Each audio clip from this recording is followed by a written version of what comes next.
we have our pumps. We have our cabinet, door switch that turns the cabinet on, thermometer that tells you the air temperature inside the cabinet, not the product temperature, but your air temperature. Health department comes, they're going to take a temperature of the product itself, not the air temperature. So as you open this door, it's a very small refrigerator, so you're going to lose half your air, but your product will maintain the cold temperature that it's set at. All right? Each pump has got a pump cover on it. Okay? Pump will not work without the pump cover on it. There's a magnetic safety switch, so you can't to get your hand in there and get your hand tore up. Okay? So remove the cover by undoing the knob, popping that cover off, and here you see a peristaltic pump.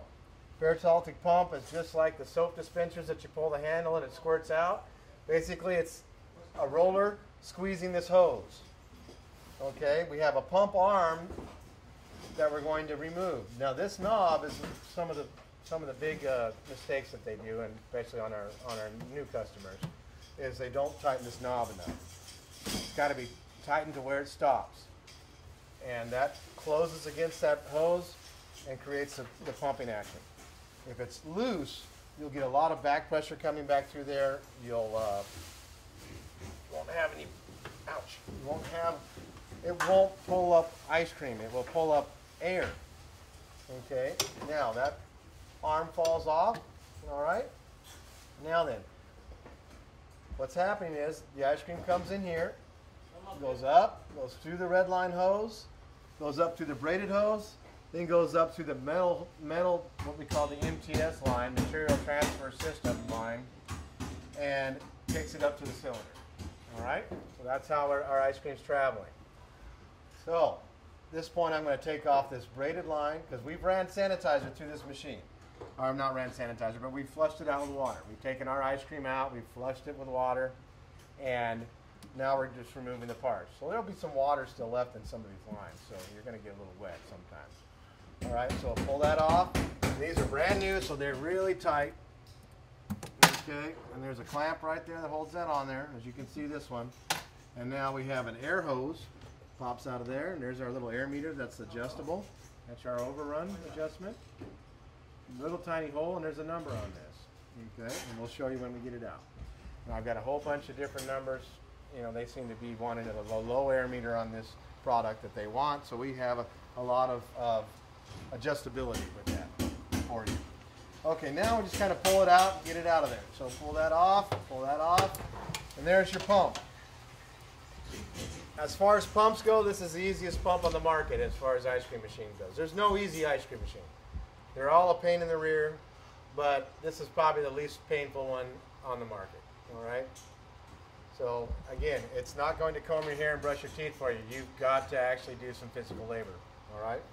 Okay, now then, if we have ice cream inside our roller system, by all means get a little brush, and if you want to take that little squirt bottle with sanitizer, squirt some water on it, or a spray bottle, wash it off. You can get it wet. This is a wet location. You know, it has condensation in there a lot, so we can get it wet. I wouldn't take a garden hose to it, but you can by all means wipe it down with a wet sanitized towel. Ice cream will start to get inside of the little nooks and crannies, start to smell. You want to use sanitizer to wipe this thing out. It's like the refrigerator at home. You want to get it out of there with some bleach water. In our case, you can use your Ecolab that you've got at your sink, or you can use the Sterashine.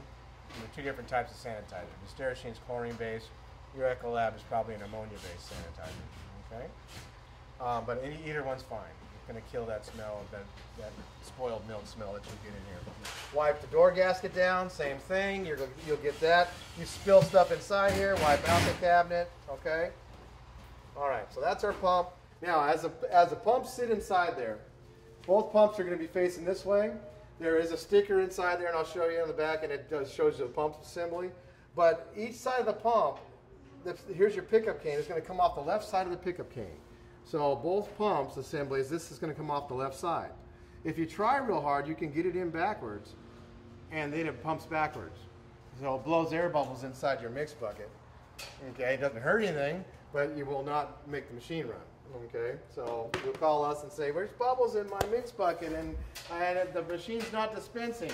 I come out here and flip your pump around for you. Because you assemble it all correctly, but you just put it in backwards.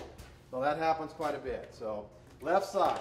So that's why I kind of like to lay it down flat and just kind of imagine your pump is right here. So that's your left side. So let's disassemble it. So you want to put it down as a P? The letter P. Oh yeah, yeah. Or what I like to say was when I'm done, yeah, your letter P, but also when we get done with this thing, we're gonna have a smiley face. Oh, okay. Okay? You have a smiley face. All right. Now we got a couple parts in here that are kind of hidden. This is a duckbill valve, and it comes out.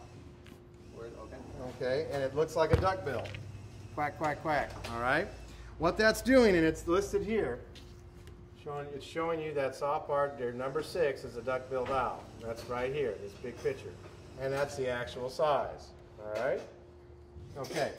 What that's doing is, as ice cream goes up, gets pumped, turns on, sucks the ice cream up, the valve opens up, lets ice cream come through. Okay? Opens up, ice cream comes up, goes by here, and here's your air hose. As it flows by, it draws air in this very small hole. It creates a siphon, pulls air in, and then goes through your roller assembly and up through the MTS line and up to the barrel. So that's where your air is drawn in and air is injected at that point. Okay? Now, what happens is if this is not here, when the pump shuts off, what happens is it will draw air in and gravity will drop your product back down into the bucket. Well, what it's done is created an air pocket. Now the next time the customer pulls a serving, the pump comes back on, sucks that air pocket up along with more product. And eventually it's going to work its way forward under 32 PSI and go pop. And pop on your customer and splatter on his clothes and he's going to get upset. So we got a dry cleaner next door. So. That's good. That is actually really good. Now then, that's all that does. The machine will work without it. Okay? It will work fine without it. It will not damage the machine if that's missing, but you will get air into the system and it will pop. Okay? It may not pop till the middle of the day, but it's going to pop. All right? And all that does is basically get it on you. Okay, so pull that out. That's the only purpose of that duckbill valve. Again, if you lose it, your machine's not down, you're producing ice cream, but you may want to come out here and help people serve themselves. Okay, now take this apart in any sequence you would like. Remove the clamp, and here's what we call the braided hose. Now the braided hose comes, even if you buy it brand new from us, it's going to come with a curve to it. Okay, and there's a reason. I want that curve to go up, and it's easier to install for you. All right, so I'm set that aside. Now we pull the clamps off, and by the way, the clamps are all the same size. Okay, and they're all made to be used with your hands. Not a screwdriver or any type of tool. All right. Now, this is a pump hose. This is a wear part. This is a pump. This is where the rollers are rolling on it, and they will physically roll or wear holes in the tube. Okay. All right. So, as this is rated for maybe 6 weeks to 2 months, and what you're going to do when you pull this apart and look at it, you'll start to see wear parts, and you'll actually physically see. I don't know if I can write on that. No, I can't. Okay. You'll actually see. Here's a pump hose. You'll actually see divots being worn into that.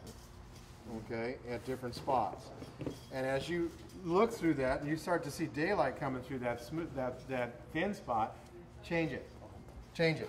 Okay, you're going to have extra ones inside your spare parts kit. That's a short lifespan, 6 to 8 weeks. Yes. Okay, but you're going to have a lot of these on hand. That's what you're mostly going to go through. Okay, that's part of the peristaltic pump. Okay, now like I said, you look through there and you start seeing daylight through that little spot. Time to change it. Or if you feel it with your thumb and you kind of say, that looks okay, chances are it's up to you at that point when you're cleaning that machine, whether you put it back in there or not.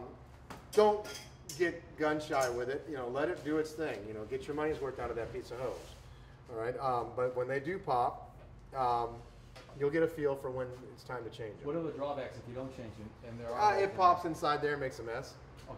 Okay. It's a mess to clean up. And it may pop in the middle of the day when you're busy, and now you're down. But it doesn't alter the product as it's being served? it stops being served. Oh, You can't, it'll stop coming out because you got nothing to go back up there and replace it. Okay? So, that is a wear part. Keep an eye on it. Okay, red line hose. You'll have a lot of these on hand for inventory. Not a lot, but you have 2 or 3 per machine for extras.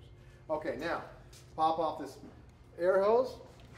And this this is supposed to be very tight. So you may have to take your O-ring tool in there and pop it off, okay? Pry it off of there. Air meter. There's a number on here, and I don't know if you'll be able to see that, but that's a number 16. And that's the size of the hole, okay? The bigger the number, the more air you're putting in it, the bigger the hole, all right?